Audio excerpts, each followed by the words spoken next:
بسم الله الرحمن الرحيم نحمده ونصلي ونسلم على رسوله الكريم أما بعد فأعوذ بالله من الشيطان الرجيم بسم الله الرحمن الرحيم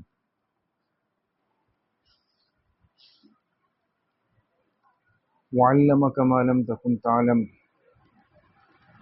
وكان فضل الله عليك عظيما وقال رسول الله صلى الله عليه وسلم خيركم من تعلم القرآن وعلمه صدق الله وصدق رسوله النبي الكريم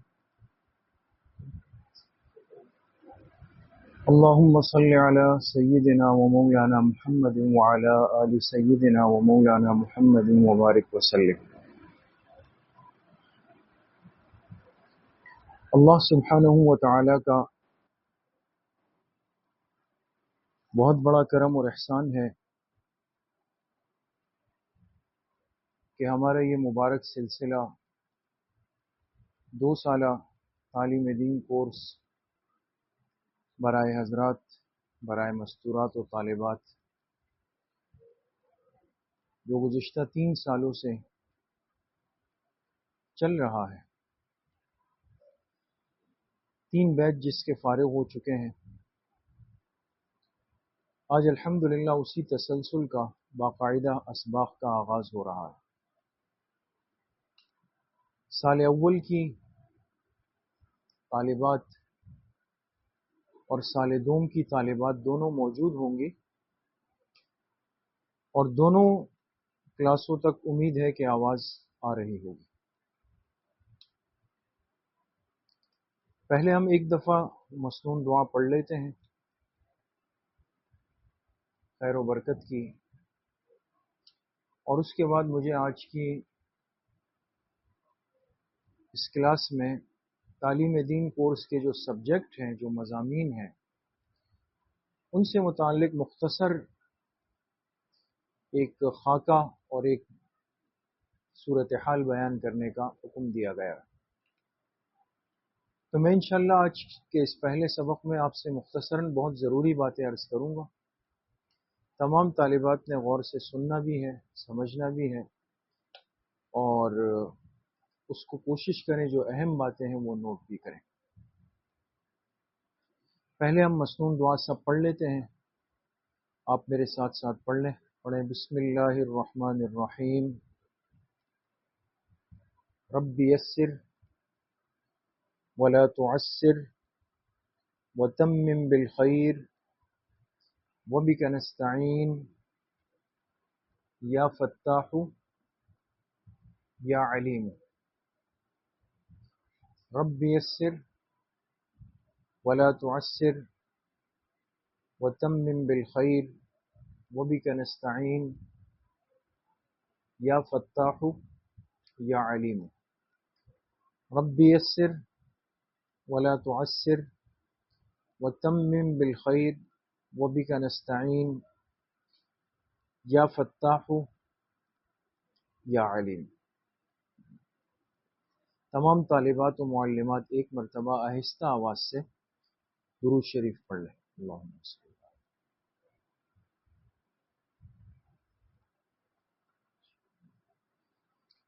الحمدللہ چند سالوں سے تعلیم دین کورس کا سلسلہ چل رہا ہے، اور الحمدللہ کئی طالبات و مستورات نے اس کورس کو مکمل کیا.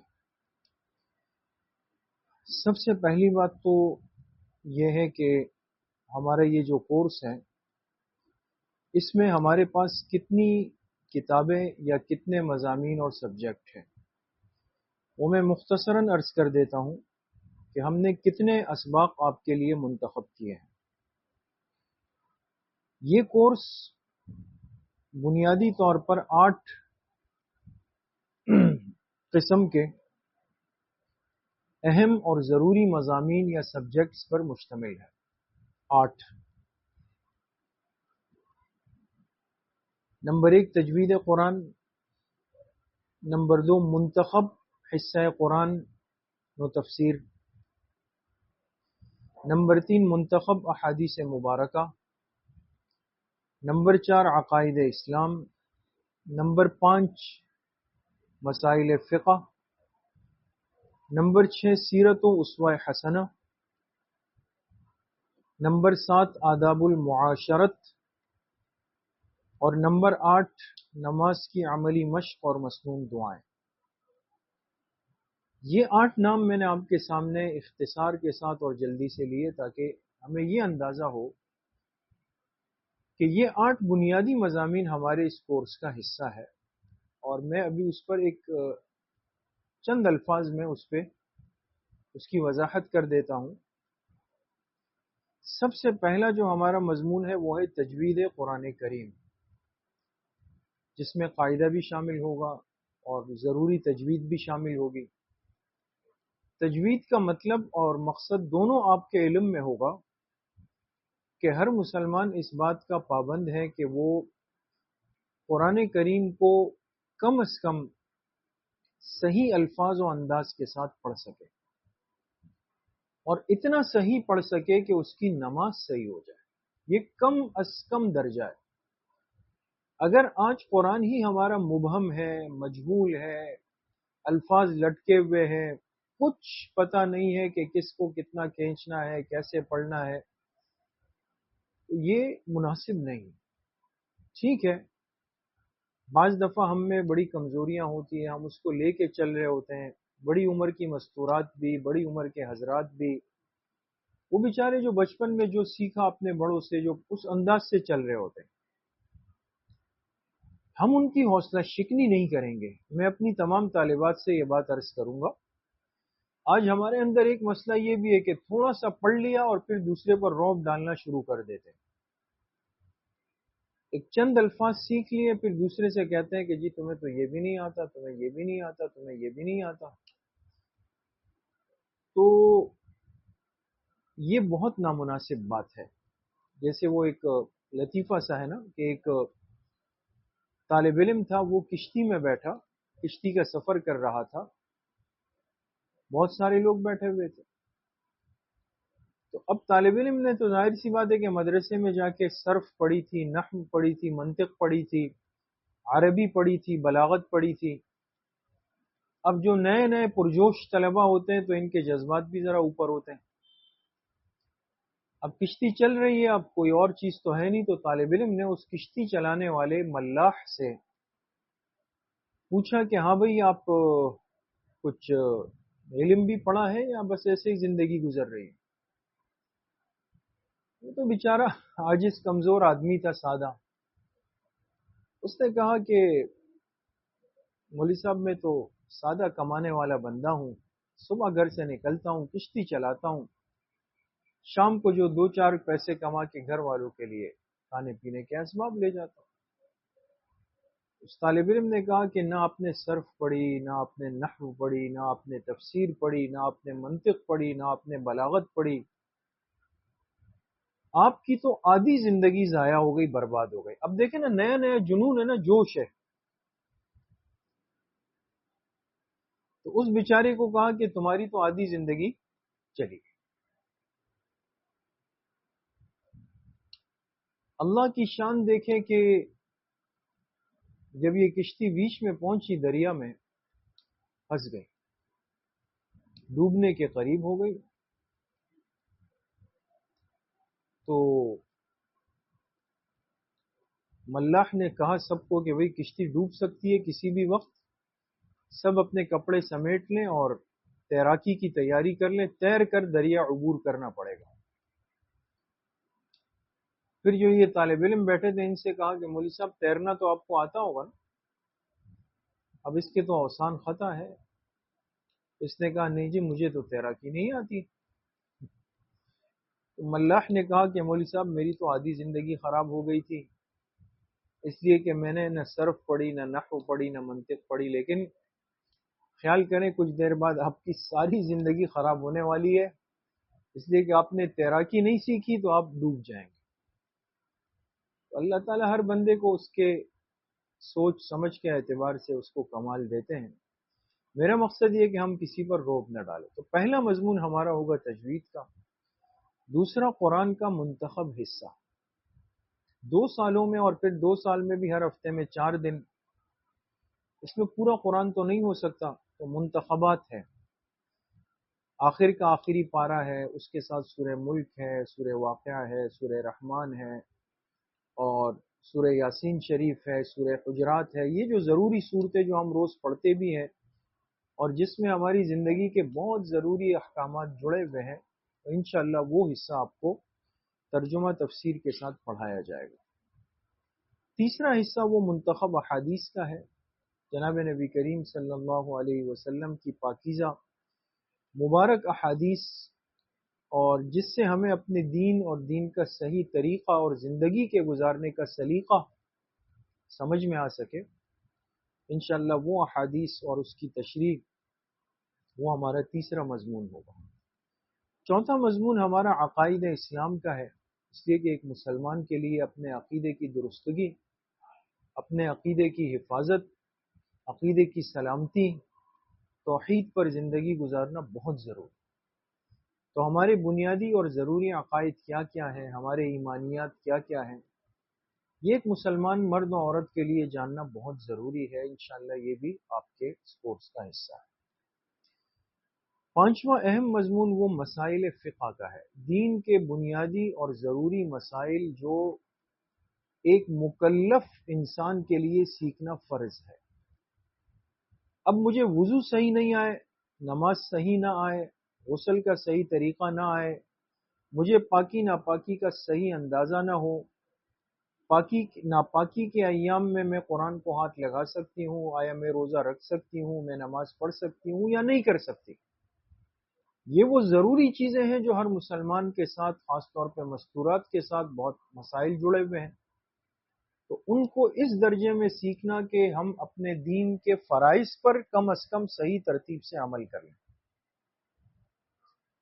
تو مسائل بھی انشاءاللہ آپ کا پانچواں مضمون ہوگا۔ چھٹا مضمون ہمارا انشاءاللہ وہ سیرت اور اسوہ حسنہ کا، جو بڑا خوبصورت مضمون ہے۔ آپ علیہ الصلوۃ والسلام کی مبارک زندگی، آپ کی سیرت طیبہ، آپ کی زندگی کا عملی حصہ اسوہ حسنہ جس کو کہتے ہیں، انشاءاللہ یہ بھی آپ کے سامنے آئے گا۔ ساتواں مضمون آداب المعاشرت کا ہے۔ معاشرت کہتے ہیں زندگی گزارنے کو۔ آج دیکھیں ہمارے گھروں میں، ماحول میں، محلوں میں، تقریبات میں، خاندانوں میں، رشتوں میں یہ جو بے چینی سی بنی ہوئی ہے، اس کی وجہ یہ ہے کہ معاشرت کے آداب کے بغیر زندگی گزر رہی ہے۔ کس سے کیسے بات کرنی ہے، کس سے کتنی بات کرنی ہے، کس سے ملاقات کے لیے کب جانا چاہیے، کہاں مجھے بیٹھنا چاہیے، بڑوں چھوٹوں کا فرق کیا ہونا چاہیے، تعزیت کا طریقہ کیا ہے، مبارکباد کا طریقہ کیا ہے، کسی کی خوشی میں شامل ہونے کا طریقہ کیا ہے، بہت کچھ اور بہت سارا۔ یہ وہ دین کا حسن اور خوبصورتی ہے جو اللہ کے پاک پیغمبر علیہ الصلوۃ والسلام کی مبارک ذات کی برکت سے ہمیں دیا گیا، لیکن آج مسلمان اس سے غافل ہیں۔ تو انشاءاللہ آداب المعاشرت، جس میں زندگی کے گزارنے کے سنت طریقے بھی ہیں، بہت سارے رسم و رواج جو غلط طور طریقے ہیں ان سے بچنا، یہ سب چیزیں انشاءاللہ یہ ساتواں مضمون ہوگا۔ آٹھواں اور آخری مضمون کہ ایک مسلمان کے لیے کلمے کے بعد جو بنیادی چیز ہے کہ ہماری نماز درست ہو۔ ایک ہے نماز کو کتاب میں دیکھ کر سیکھنا، ایک ہے کسی سے سن کر سیکھنا، ایک ہے کہ میں ایسی نماز پڑھ لوں کہ کوئی مجھے عملی طور پہ، پریکٹیکلی طور پہ وہ مجھے بتائے کہ آپ کا رکوع اس طرح ہے، آپ کا سجدہ اس طرح ہے، آپ کا قومہ اس طرح ہے، ہاتھ یہاں باندھنے ہیں۔ ایک عملی، ایک پریکٹیکلی مشق جو ہوگی نا انشاءاللہ وہ آپ کو کروائی جائے گی، اور اس کے ساتھ مسنون دعائیں بھی شامل ہیں۔ کم سے کم ہماری زندگی کی وہ ضروری دعائیں جو ہمیں روز جس کی ضرورت ہے، گھر سے نکلنا ہے، گھر میں آنا ہے، راستے میں چلنا ہے، صبح اٹھنا ہے، رات کو سونا ہے، کھانے پر بیٹھنا ہے، کھانے سے اٹھنا ہے، شیشے میں دیکھنا ہے، کپڑے پہننے کی دعا ہے، ساری چیزیں ہیں۔ تو انشاءاللہ یہ ہمارا آٹھواں اور آخری مضمون ہوگا۔ تو یہ 8 مضامین انشاءاللہ آپ کے اس 2 سالہ تعلیم دین کورس کا حصہ ہے، اور یہ باقاعدہ کتابی شکل میں کورس ہے۔ میں امید کرتا ہوں کہ طالبات نے مستورات نے کورس لے لیا ہوگا، اگر نہیں لیا تو آپ کے مدرسے کے بالکل برابر میں شاپ ہے جو ہم نے اسی مقصد کے لیے رکھی تاکہ ہمارے طلباء اور طالبات کو کہیں پریشانی نہ ہو، وہ یہیں سے ہر چیز تسلی سے حاصل کر سکیں۔ تو وہاں سے کورس بھی لے لیں، اور کورس کے لیے جو ضروری چیزیں ہیں یعنی کاپیاں ہیں، ایک موٹی کاپی اپنے پاس رکھیں تو کافی ہے، یا 2 کاپیاں رکھ لیں، اور اس کے پاس اس کے ساتھ ساتھ آپ کے پاس آپ کا ایک باکس ہو جس میں آپ کے پین ہو، پینسل ہو، یعنی جیسے ایک طالبہ ہم جیسے اسکول جاتے تھے اور ایک تیار ہو کر، ایک صاف ستھرے ہو کر پتہ چلتا تھا کہ بھئی ایک طالب علم آ رہا ہے، اس طرح ہمارے پاس ہمارا کورس اور ہماری ہر چیز اپنی ذاتی ہونی چاہیے، ٹھیک ہے نا، تاکہ کوئی پریشانی ہمیں اس میں نہ ہو۔ بات سمجھ میں آ گئی؟ تو یہ تو کورس کا تعارف ہوا، اور کورس کے لیے جو ضروری چیزیں ہیں، کچھ آداب ہیں، وہ میں آپ سے عرض کر دیتا ہوں۔ سوال ذہن میں آتا ہے کہ بھئی ہم 2 سال پڑھ لیتے ہیں، پھر وہ چیز یاد نہیں رہتی، ذہن سے نکل جاتی ہے۔ تو میں آپ سے عرض کروں کہ اس کورس سے مکمل استفادے کا طریقہ کیا ہے اور ہم اس کی حفاظت کیسے کر سکتے ہیں۔ ایک تو دیکھیں، ہر چیز کو لکھنے کی عادت ڈالیں، لکھیں لکھیں لکھیں، کوشش کریں جو طالبات مستورات لکھ سکتی ہیں وہ لکھیں، کوئی چیز رہ جائے بعد میں اپنی ساتھی سے پوچھ کر اس کو لکھیں، نہیں ہے تو اس کے نوٹس فوٹو کاپی کروا کے اپنے پاس رکھیں۔ جو چیز انسان کے پاس ہوتی ہے نا وہ یاد رہتی ہے۔ دوسرا یہ کہ ہر سیکھی ہوئی چیز پر عمل کرنا شروع کریں۔ آپ کو ایک مسنون دعا اگر آپ کی معلمہ نے یاد کرائی، آپ اس کو روز پڑھنا شروع کر دیں، آپ کا یہ پورا کورس ساری زندگی آپ کو یاد رہے گا۔ بات سمجھ گئے؟ تو لہٰذا ایک تو لکھنے کا اہتمام کریں، دوسرا اس سیکھے ہوئے علم پر عمل کا اہتمام کریں۔ دوسری بات یہ ہے کہ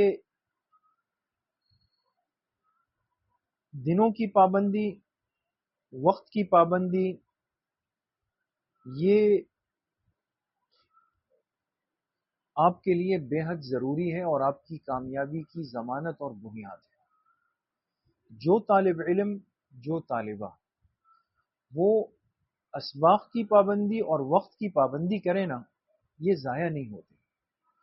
اور چاہے کوئی طالب علم طالبہ بہت ذہین، بہت تیز ترار، بہت افلاطون سب کچھ ہو، لیکن ہمارا ایک چھوٹا سا تجربہ ہے، ہم نے دیکھا ہے جو دنوں کی پابندی اور وقت کی پابندی نہیں کرتا نا، یہ اس کے ضائع ہونے کا بڑا اندیشہ ہوتا ہے۔ چاہے آپ کو شروع میں کچھ باتیں سمجھ نہیں آئیں گی، مشکل لگیں گی، لیکن آپ وقت پہ آئیں اور جو دن آپ کے 4 ہیں اس میں روز آئیں، آپ یقین کریں آپ کامیاب ہو جائیں گے۔ کوشش کریں کہ جو وقت 11 بجے کا ہے تو آپ 10:55 پہ مدرسے میں ہو۔ بہت سارے کام ہوں گے، گھر والے کہیں گے جی آج فلاں جگہ، ہمارے ہاں تو ظاہر سی بات ایک وہ ہوتا ہے نا، فوتگی ہو گئی، چلے بھائی آج ڈانڈی جانا ہے، آج اورنگی ٹاؤن جانا ہے، آج کٹی پہاڑی جانا ہے، آج خاموش کالونی جانا ہے، آج جو ہے نازم آباد جانا ہے، وہ جائیں گے، ہم نے نہیں جانا، ٹھیک ہے نا۔ ہمارے سبق کے وقت میں یہ چیزیں ہوں گی نہیں۔ یہ 4 دن ہفتے کے آپ نے کورس کو دے دیے تو دے دیے، بلا عذر شدید چھٹی بالکل نہیں کریں گے۔ آپ کی کتابیں، آپ کی کاپیاں، آپ کا پینسل پین باکس آپ کے پاس ہونا چاہیے، ٹھیک ہے۔ لہذا ہر چیز کو لکھیں، اور ایک کام اور کریں کہ جب رات کو سب چیزوں سے فارغ ہو جائیں تو 20 منٹ سے لے کر آدھا گھنٹہ روز کے سبق کی دہرائی کریں۔ روز کا سبق اس کو ایک دفعہ نظر سے گزار لیں، 2 دفعہ گزار لیں، اور ممکن ہو تو آپ کی بہن ہے، بھائی ہیں، والدین ہیں، ان کو سنا دے ایک دفعہ، اس سے ماحول بھی بنے گا، آپ کا علم بھی محفوظ رہے گا، ٹھیک ہے۔ اسی طرح ایک اہم بات یہ ہے کہ آپ مدرسے تشریف لائیں، آپ کو درسگاہ میں معلمات بٹھا دیں گے آج آپ کی جگہ، شائستگی کا ماحول۔ کیا مطلب؟ اب ظاہر سی بات ہے، ہم باہر سے آئے، پہلے ہم باہر زور زور سے باتیں کرتے تھے، گھر میں بھی، گلی میں بھی، رشتہ دار۔ یہاں ایسا نہیں، کتاب کے سامنے، استاذ کے سامنے، مدرسے میں زور سے باتیں نہیں ہیں، استاذ کی موجودگی میں آپس میں باتیں نہیں ہیں، ہنسی مذاق نہیں ہے، اشارے کنائے نہیں ہیں، استاذ کی کسی بات پر بے توجہی نہیں ہے کہ استاذ بیان کر رہے ہیں اور میں اوپر پنکھے اور لائٹیں اور پروجیکٹر کو دیکھ رہی ہوں۔ نہ نہ نہ نہ، بالکل ایک جس کو کہا جائے نا ایک شائستہ، سنجیدہ، باوقار، شریف طالبہ، دیکھنے والے کو لگے کہ او ہو ماشاءاللہ، یہ تو تعلیم دین کورس کی کیا طالبات ہیں، ان پر کتنی محنت ہوئی۔ سمجھ میں آ گیا؟ اور آخری بات، آپ کے اس علم سے جڑی ہوئی ہر چیز کا ادب کریں، اس کورس سے جڑی ہوئی ہر چیز کا ادب۔ وہ آپ کا بیگ ہے، آپ کی کورس کی کتابیں ہیں، آپ کی کاپیاں ہیں، آپ کا پینسل باکس ہے، آپ کے مدرسے کی ڈیسک ہے، آپ کے بیٹھنے کی جگہ ہے، ہر چیز کا ادب۔ ڈیسکوں کے اوپر لکھنا نہیں ہے، کاپیوں کو پھاڑنا نہیں ہے، اس کو بے توجہی سے رکھنا نہیں ہے، ہر چیز صاف ستھری ہو۔ اور سب سے بڑھ کر آپ کی معلمات کا، باجیوں کا ادب ہے۔ یہاں سے بات چلے گی، یہاں پہ بات ختم ہوگی۔ تمام طالبات سے میں آج یہ بات صاف کر دوں، پہلا دن ہے، ادب آپ کے پاس ہے تو سب کچھ ہے۔ ادب النفس ایھا الاصحاب، طریق العشق کلھا آداب۔ اللہ تک پہنچنے کا راستہ بغیر ادب کے طے نہیں ہو سکتا۔ با ادب با نصیب اور بے ادب بے نصیب۔ چاہے میرا مزاج بہت غصہ ہے گھر میں سب کو بعض ہوتے ہیں نا ایسے۔ ہمارے یہاں ایک طالب علم پڑھتے تھے، تو ہمارے مفتی صاحب نور اللہ مرقدہ، اللہ ان کی کامل مغفرت فرمائے، ان کا مزاج تو ماشاءاللہ بڑا مضبوط تھا، سخت تھا۔ ایک طالب علم ان کی گرفت میں آ گئے، دفتر بلایا اس کو، طالب علم کہنے لگے استاد جی میرا مزاج یہ ہے اور مجھے یہ کوئی نہیں کہہ سکتا، وہ نہیں کہہ سکتا۔ مفتی صاحب نے ان سے فرمایا آپ کو باہر کوئی یہ نہ کہے وہ نہ کہے، یہاں میں سب کچھ آپ کو کہوں گا اور انسان بنا کر آپ کو یہاں سے فارغ کروں گا۔ اب وہ عالم ہے ماشاءاللہ، باہر کے مزاج کو مدرسے لے کر نہ آئے ہوئے۔ ممکن ہے ماں باپ ہوتے ہیں وہ بہت ساری باتیں برداشت کرتے ہیں، آپ کے چھوٹے بہن بھائی برداشت کرتے ہیں، لیکن معلمات کا ادب ہوگا، نگران کا ادب ہوگا، مدرسے کا ادب ہوگا، ایک ایک چیز کا ادب ہوگا۔ ٹھیک ہے، خوب محنت کریں، آپ نے وقت دیا ہے، ایک طالبہ بھی درمیان میں نہیں جائیں گی، یہ ہمیں بالکل پسند نہیں ہے۔ میں دیکھیں آج صاف کہتا ہوں، آپ سبق میں کمزور ہو، سمجھ نہ آ رہا ہو، یہ سب چیزیں چلتی رہیں گی، لیکن میں عزیز طالبات سے کہوں گا کہ ہمت نہیں ہارنی ہے، ہمت نہیں ہاریں گے۔ 2 سال انشاءاللہ ثم انشاءاللہ ہم سب پورا کریں گے، ٹھیک ہے نا؟ اور یہاں سے سند لے کر ہم جائیں گے۔ اگر کوئی طالبہ سال دوم کی ابھی تک نہیں آ سکی ہے، ان سے معلمات رابطہ کریں، ان کو لائیں، ایک کو بھی نہیں چھوڑنا، سب نے ہمارے ساتھ رہنا ہے، جڑ کر چلنا ہے، یہ آپ کا ادارہ ہے، آپ کا مدرسہ ہے۔ انشاءاللہ وہ وقت ضرور آئے گا کہ آپ کی وجہ سے پورے علاقے کا ماحول بہتر ہو رہا ہے، بدل جائے گا انشاءاللہ۔ ٹھیک ہے انشاءاللہ، تو میرے خیال میں آج کے لیے اتنی باتیں کافی، اور اب اسباق کا باقاعدہ نقشہ بن جائے گا، سب چیزیں آپ کے سامنے آ جائیں گی، آپ نے پابندی کرنی ہے، کسی چیز میں بے چین نہیں ہونا ہے۔ اللہ ہم سب کا حامی و ناصر ہو۔ وآخر دعوانا ان الحمد للہ رب العالمین۔